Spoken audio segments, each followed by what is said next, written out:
반갑습니다, 여러분. 이마음입니다. 잘 지내고 계시죠? 오늘 여러분과 함께 읽을 책은 12가지 인생의 법칙입니다. 조던 피터슨의 책입니다. 너무나 유명한 조던 피터슨의 책을 여러분과 함께 읽게 되어서 너무너무 흥분되고 기쁩니다. 전 세계 모든 젊은이들과 많은 사람들이 이 조던 피터슨의 책과 강연을 통해서 얼마나 인생에 대해서 많은 것을 다시 한번 생각하고 또 막막하고 의미 없는 삶을 자기의 가장 소중한 삶으로 변화시킬 수 있는 그런 계기가 되었다는 이 책이 저에게도 굉장히 소중한 책이 되었습니다. 제가 이제 한국에서 이 책을 사면서 이 책이 장장 550페이지가 넘는 아주 두꺼운 책이에요. 그래서 이제 여유가 있을 때 내가 한번 이제 이 책을 잘 읽어봐야겠다라고 생각을 하고 이 책을 샀는데, 이렇게 한 장 한 장 넘기면서 너무 매력이 있는 책이라 제가 여유 있는 시간이 날 때까지 기다릴 그럴 마음이 없었습니다. 정말 너무 빠져들었고요. 너무 아주 많은 것을 생각하고 제 온몸의 신경 하나하나가 이렇게 반응하면서 이 책을 아주 열심히 아주 열정적으로 읽었던 것 같습니다. 어떤 추천하시는 분이 아버지가 나에게 들려준 것 같은 그런 마음으로 이 책을 읽었다라고 했다는데, 저도 사실 그런 마음이었고요. 아주 인생의 중요한 많은 것들을 생각할 수 있는 그런 좋은 책이었습니다. 제가 살고 있는 이 캐나다 토론토에 토론토 대학 U of T의 심리학 교수로 있는 이 조던 피터슨, 이분이 단지 이 토론토뿐만 아니라 전 북미에 그리고 온 세계에 어떤 영향을 미치고 그들이 얼마나 이 열정적인 강의를 좋아하고 그러는지 이해가 갔습니다. 오늘 여러분과 함께 프롤로그를 같이 읽어보도록 하겠습니다. 이 책에는 짧은 역사와 긴 역사가 있다. 먼저 짧은 역사부터 시작해보자. 2012년 나는 쿼라라는 질의응답 사이트에 길을 기고하기 시작했다. 쿼라에서는 누구나 어떤 종류의 질문이든 할 수 있고 누구라도 대답할 수 있다. 독자는 마음에 드는 대답에 추천 버튼을 누르고 마음에 들지 않는 대답에 비추천 버튼을 누른다. 이런 과정을 통해 좋은 답글은 위로 올라가 사람들의 관심을 받고, 그렇지 않은 답글은 아래로 내려가 관심에서 멀어진다.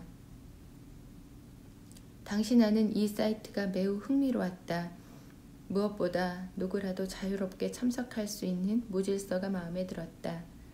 흥미진진한 논쟁이 많았고 하나의 질문에 무궁무진한 의견이 쏟아져 나오는 것을 지켜보는 재미도 있었다. 휴식을 취하거나 일하기 싫을 때 쿼라에 접속해 내가 답글을 달 만한 질문을 찾아 뒤적거리곤 했다.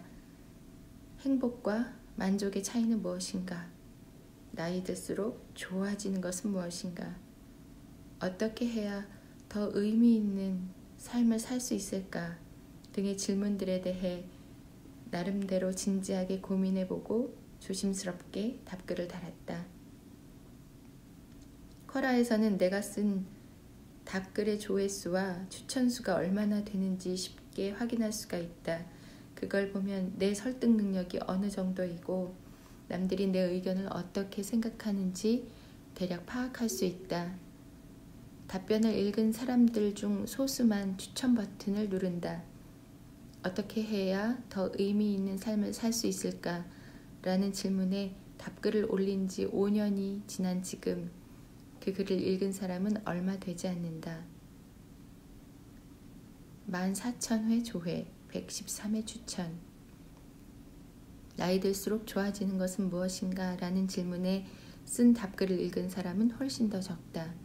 조회수는 7,200회에 불과하고 추천은 고작 36회뿐이다. 얼마 후 나는 누구나 알아야 할 가장 소중한 것은 무엇일까? 라는 질문에 답글을 올렸다. 삶의 귀감이 되는 법칙과 격언을 목록으로 만든 답글이었다. 진지한 것도 있지만 농담처럼 가벼운 것도 있었다. 고통마저도 감사하라. 싫어하는 것은 하지 말라. 어떤 것도 안개 속에 감추지 말라 등등. 쿼라 독자들은 이 목록을 무척 좋아했다. 그들은 각자 의견을 보태며 내 글을 공유했다. 이 목록 인쇄해서 갖고 다님. 완전 대박. 쿼라에서 본 글 중 최고라는 식의 반응이었다. 지금 내가 교수로 있는 토론토 대학 학생들도 이 목록이 정말 마음에 든다며 용기를 북돋아 주었다. 누구나 알아야 할 가장 소중한 것은 무엇일까에 관한 내 답글은 12만 명이 읽고 2,300회 추천을 받았다. 쿼라에 올라온 약 60만 건의 질문 중 추천수 2,000회를 넘긴 답글은 수백 건에 불과하다. 일하기 싫을 때 시간을 보내던 사이트에서 0.1%만 허락된 영광을 누린 것이다. 처음 인생의 법칙 목록을 쓸 때는 그런 폭발적인 반응을 전혀 예상하지 못했다. 그 글을 올린 전후로 몇 달 동안 60편 정도의 답글을 썼다. 다른 글을 읽을 때도 정성을 다했다. 쿼라 사람들 반응은 잔인할 정도로 솔직하다. 응답자는 모두 익명이고 전혀 사심이 없다. 그들은 편견 없이 자발적으로 의견을 낸다. 나는 왜 그 글만 유독 엄청난 성공을 거두었는지 생각해 보았다. 어쩌면 내가 제시한 인생의 법칙이 익숙한 것과 낯선 것 사이에서 적절한 균형을 유지한 덕분일 수도 있고, 그런 법칙에 함축된 의미에 독자들이 끌린 덕분일 수도 있다. 어쩌면 그냥 사람들이 그런 식의 목록을 좋아해서일 수도 있다.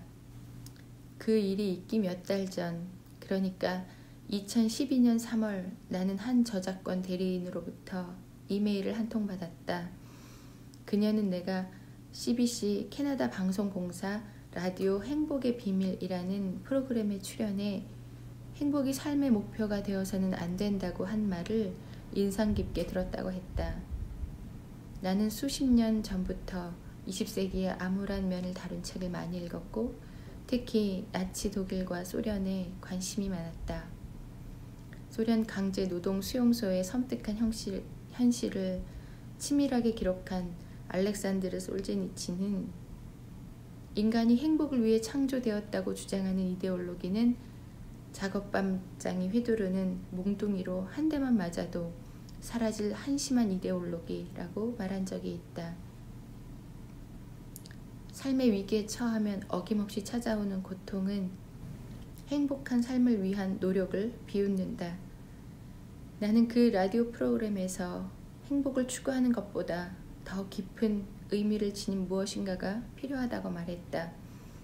그런 의미는 오래전부터 전해오는 위대한 민담과 이야기에 꾸준히 등장하고, 행복보다는 고통을 맞닥뜨릴 때 나타나는 인간의 특징과 밀접한 관계가 있다고도 지적했다.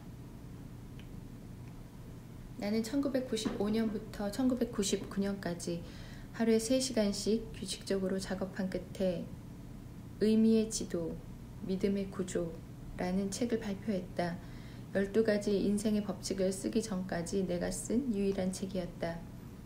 그 책을 쓰면서부터 지금까지 나는 그 책의 일부를 강의 교재로 활용해왔다. 처음에는 하버드 대학에서 강의했고, 지금은 토론토 대학에서 강의하고 있다. 2013년에는 동영상 공유 사이트 유튜브가 활성화되었는데, 때마침 내가 공영방송국 TVO와 함께 만든 프로그램이 인기를 얻었다. 그래서 대학 강의와 일반인 대상 강연 영상을 유튜브에 올려봤다. 시청자 수가 점점 늘어나더니 2016년 4월쯤에는 누적 조회수가 100만 뷰를 넘었다. 그 후로는 더 폭발적으로 증가했고 이 글을 쓰고 있는 시점에는 1800만 뷰, 한국어판이 출시된 시점에는 7400만 뷰를 넘었다. 그 동영상들이 인기를 끈 이유는 강연이 훌륭해서가 아니라 내가 어떤 정치적 논쟁에 휘말리면서 사람들의 큰 관심을 받았기 때문이다. 그 논란은 이 책과는 전혀 다른 이야기다. 아마 따로 책 한 권을 써야 할지도 모르겠다. 나는 내 책 의미의 지도에서 과거의 위대한 신화와 종교 이야기, 특히 과거 구비문학에서 파생된 이야기들은 사건 서술보다 도덕적인 내용 전달을 중요하게 여긴다고 주장했다. 세상은 어떤 모습으로 존재하는가에 대한 주제보다는 인간은 어떻게 행동해야 하는가에 대한 주제를 주로 다루었다. 우리 조상은 세계를 사물들이 배열된 공간이 아니라 드라마 무대로 보았다. 나는 그 책에서 드라마적 세계를 구성하는 요소는 물질적인 것이 아니라 혼돈과 질서라고 생각하게 된 과정을 설명했다. 질서의 공간에서는 모든 사람이 사회적 규범에 대한 이해를 바탕으로 행동하므로 예측할 수 있고 협력적이다. 질서는 사회 구조가 잘 갖춰진 세계이고 이미 탐험이 끝난 구역이자 친숙한 공간이다. 질서의 상태는 일반적으로 남성적인 상징이나 상상으로 그려진다. 질서는 현명한 왕과 폭군이 영원히 공존하는 상태다. 우리가 속한 사회가 구조적인 면과 억압적인 면을 동시에 지닌 것처럼 말이다. 반면에 혼돈, 카오스는 예상하지 못한 뜻밖의 사건이 벌어지는 공간이자 시간이다. 혼돈은 무척 사소한 형태로 나타난다. 예를 들어 잘 아는 사람들 모임에서 농담을 했는데 당황스러울 정도로 분위기가 차가워지는 경우를 생각해보라. 또 갑자기 직장에서 해고를 당했거나 사랑하는 사람에게 배신을 당했을 때처럼 혼돈이 재앙적인 형태로 나타나는 예도 있다. 남성으로 상징되는 질서와 달리 혼돈은 주로 여성적인 상징이나 상상으로 표현된다. 혼돈은 흔하고 익숙한 것들 사이에서 느닷없이 나타나는 새롭고 종잡을 수 없는 것이다. 혼돈은 창조인 동시에 파괴이며 새로운 것의 근원이자 죽은 것의 종착역이다. 세련되게 다듬어진 문화와 달리 자연에서는 죽음이 곧 탄생을 의미한다. 도교의 유명한 상징에 비유하면 혼돈과 질서는 음과 양이며 머리와 꼬리가 맞물린 두 마리 뱀이다. 질서는 흰색 수컷뱀이고 혼돈은 검은색 암컷 뱀이다. 흰색 바탕 안에 검은 점이나 검은 바탕 안에 흰 점은 변화 가능성을 뜻한다. 전체적으로 안정된 상태가 되었다고 느끼는 순간 미지의 것이 느닷없이 닥칠 가능성이 커진다. 반대로 모든 것을 상실한 듯한 순간에 새로운 질서가 재앙과 혼돈 속에서 나타날 수가 있다. 도교는 안정과 변화의 경계에서 의미를 찾아야 한다고 생각한다. 그 경계를 걷는다는 것은 삶의 길 위에 있다는 것이고 신성한 중도를 유지한다는 뜻이다. 삶의 길을 걷는 것이 행복보다 훨씬 더 좋은 것이다. 앞에서 언급한 저작권 대리인은 내가 CBC 라디오에서 한 이야기를 듣고 많은 생각을 하게 되었다며 일반 독자를 위해 쓴 책을 낼 생각이 없느냐고 물었다. 첫 책 의미의 지도는 무척 두껍고 난해한 책이라 좀 더 쉽게 다시 써보려고 시도한 적이 있다. 하지만 그 일을 하기에는 마음의 준비가 아직 안 되어 있었고 당연히 결과물도 영 신통치 않았다. 지금 생각해보면 혼돈과 질서 사이에서 뭔가 새로운 것을 만들려고 노력해야 했는데 그저 과거의 책과 그 책을 쓰던 때의 나를 모방하는 데 급급했던 것 같다. 나는 저작권 대리인에게 빅 아이디어라는 프로그램에서 한 강연 중 4편을 유튜브에서 찾아서 본 뒤 다시 이야기해보자고 제안했다. 그녀가 그 영상을 보면 내가 일반 독자를 위해 어떤 책을 쓸 수 있을지 좀 더 구체적으로 이야기할 수 있으리라 생각했다. 몇 주 그녀에게서 다시 연락이 왔다. 강연 4편을 모두 보고 그 내용을 동료와 논의해 보았다고 했다. 그녀는 전보다 관심이 훨씬 많아졌고 이 프로젝트를 꼭 성사시키고 싶다고 말했다. 긍정적인 반응이었지만 마냥 좋지만은 않았다. 나는 조심스럽고 특이한 성격이라 사람들이 내 말에 긍정적으로 반응하면 오히려 주저하게 된다. 또 외부 단체로부터 강연해 달라는 요청을 받으면 머뭇거린다. 내가 가르치는 걸 학교 밖 사람들이 알면 대소동이 벌어질 거라고 생각하기 때문이다. 여러분도 이 책을 끝까지 읽어보고 이런 걱정이 이해할 만한 것인지 아니면 순전히 노파심에 불과한 것인지 판단해보기 바란다. 그녀는 우리가 즐겁게 살기 위해 필요한 것에 관한 간단한 안내서를 써달라고 부탁했다. 일단 즐겁게 산다라는 게 무엇을 뜻하는지는 논외로 하자. 나는 곧바로 쿼라에 올린 목록을 머릿속에 떠올렸다. 쿼라에 처음 댓글을 올린 뒤 이런저런 생각을 덧붙여 여러 차례 수정을 한 터였다. 사람들은 새로운 생각에 대해서 긍정적인 반응을 보였다. 쿼라 목록과 저작권 대리인 아이디어는 통하는 면이 있었다. 나는 그녀에게 쿼라 목록을 보내 의견을 물었다. 그녀의 반응은 긍정적이었다. 그 무렵 옛 제자이자 친구인 소설가 그레그 허위츠가 새로운 책을 구상하고 있었다. 훗날 베스트셀러가 된 스릴러 소설 고와 X였다. 허위츠도 내 법칙들이 좋다고 했다. 그가 쓴 소설의 여자 주인공 미아는 내 법칙들 중 사건의 전개 과정과 맞아떨어질 법한 법칙을 선택해 냉장고 문에 붙였다. 내 법칙들이 일반적인 사람들에게 호응을 얻었다는 막연한 추측을 뒷받침하는 증거였다. 나는 저작권 대리인에게 법칙을 말하고 그에 대해 짤막하게 설명하는 식으로 책을 쓰겠다고 했고 그녀는 내 제안을 받아들였다. 하지만 본격적으로 책을 쓰기 시작하자 생각지 못한 문제가 생겼다. 각 법칙에 관해 내가 애초 생각한 것보다 말하고 싶은 게 훨씬 더 많았던 것이다.